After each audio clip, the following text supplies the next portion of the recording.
அந்த காலத்துல எல்லாம் சரியா பேசாத குழந்தைங்க கிட்ட நாக்குல வசம்ப வச்சு தேக்க அப்படின்னு சொல்லியிருக்காங்க. அது எதனால தெரியுமா? அத பத்தியும் நாம இன்னைக்கு தெரிஞ்சுக்க போறோம். இதோட சயின்டிபிக் நேம் அக்கோரஸ் கெலாமஸ். இத ஆயுர்வேதால வச்சா அப்படின்னு சொல்றோம். அதாவது இதோட கெமிக்கல் காம்போசிஷன் பார்த்தோம்னா மெயினா இதுல அக்காலமாயின் இருக்கு.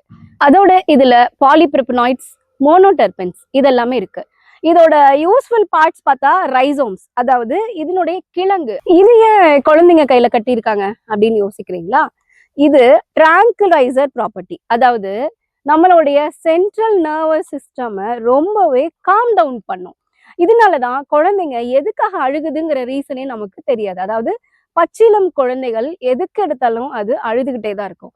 அதனுடைய எமோஷன்ஸை வெளிக்காட்டுற விதம் அழுகை மட்டுமே. அப்ப இது நார்மலா அழுகுதா இல்ல வேற ஏதாவது பிரச்சனைனால இந்த குழந்தை அழுகுதா அப்படிங்கிற டிஃபரன்ஸ் கண்டிப்பா நம்மளால கண்டுபிடிக்க முடியாது.